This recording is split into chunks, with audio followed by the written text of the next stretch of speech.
So, Aardman decided to venture into a new Christmas special that wasn't Wallace and Gromit, and is actually about Christmas, with a standalone called Robin Robin. But, does it work on its own, or does it just make us wish we had the Cheese Duo back? A stray Robin chick is found by a family of mice and taken in by them and raised as one of their own. But, given that she's not a mouse, that means she has trouble with sneaking around for food and avoiding trouble. But, her family still loves her, but they still need to eat, so she tries one last time on Christmas Eve to get some food. But on her way, she comes across a magpie who tells her about the shiny wishing star at the top of the spiky tree, and tells her that if they get that, they'll have whatever they wish for. So this short is very simple in terms of its plot and layout. It's a very typical old school style Christmas special, but I like that. I love those humble little Christmas specials, and this really reminds me of something I would have seen on TV as a kid myself. It was very nostalgic to me in that regard. It really does have the feel of a British Christmas, despite snow being everywhere. When was the last time we had a white Christmas in this country? Especially when they're in the house. It reminds me a lot of the house scenes from The Snowman or the Kevin the Carrot Aldi ads. I always love a Christmas special that really captures the mood of the season. The voice acting's pretty good too. The Robin and her family do basically what is needed for their roles. You can't sneak a whole sandwich. How do you sneak a sandwich?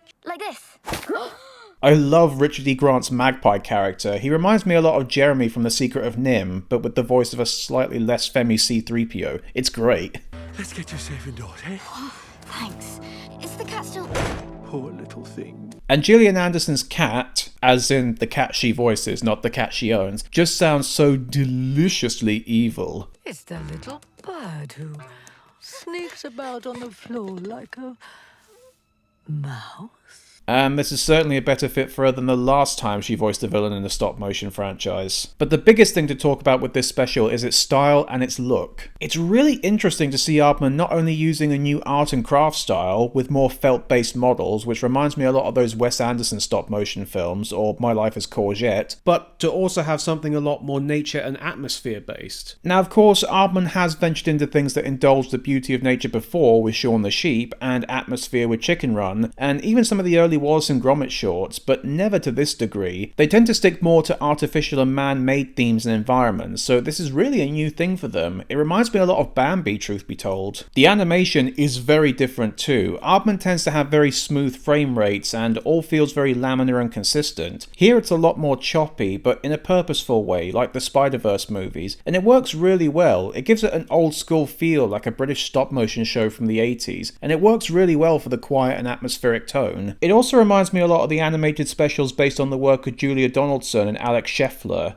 And while those were mostly done with CGI, they did look as if they were trying to emulate stop motion in their style, and the colour and lighting is definitely similar here. Even the designs of the models don't look like Aardman. Usually with almost all Aardman productions, they follow the style of either Nick Park or Peter Lord, each of whom styles are very distinctive. But here, no, it's a much more simple style that kind of looks like a stop motion version of the CalArt style, which is ironic since Aardman was an influence for the CalArt style, but that's just how it is. It feels so different from other Aardman productions in every aspect, since it's a musical, which is extremely rare for Aardman. I think this is the first time they've done a musical, and they're not bad songs. They're nothing special, but they're cute. Crumbs and crust and stale bread, soggy flakes and bin tracks. Although the one song that the magpie sings is a complete rip-off of See My Vest from The Simpsons. This chair, hedgehog hair, pamper clips, I've got the pair. Grizzly bear underwear, turtles' necks, I've got my share. Which is again ironic since Matt Groening's style was also heavily influenced by Aardman. Though the Cat's villain song is really good and almost sounds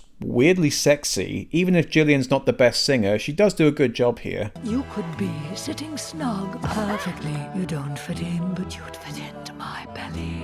Although cute is definitely a word that exemplifies this special, it is very cute. Which is also something that Aardman doesn't directly go for. They certainly have their cute elements and they always are super charming, but they don't always go for the "aww" moments. But here they do, and they don't feel cheap or pandering at all. It fits with the tone and story. Though it is funny that it's so cute given that real world robins are vicious bastards. Seriously, there's a reason you only ever see robins on their own. They fight other robins to the death if another one enters their territory territory. You ever wonder why their breasts are red? Now that would have turned this special from a cute little Christmas show into another Watership Down. Not that I'd object to that. Regardless, while the story and characters are rather typical for the genre, the look of it is what really sells it, and it really exemplifies Aardman's skill with taking simple things but making them special through things like the look and the charm of it. And it's really great. I wouldn't put this up there as one of my favourite Christmas specials like a Mickey's Christmas Carol or even Bottom's Holy episode, but it is really cute and I think I will put it on again this Christmas. But join us next time when Aardman ventures into a franchise in a galaxy far, far away.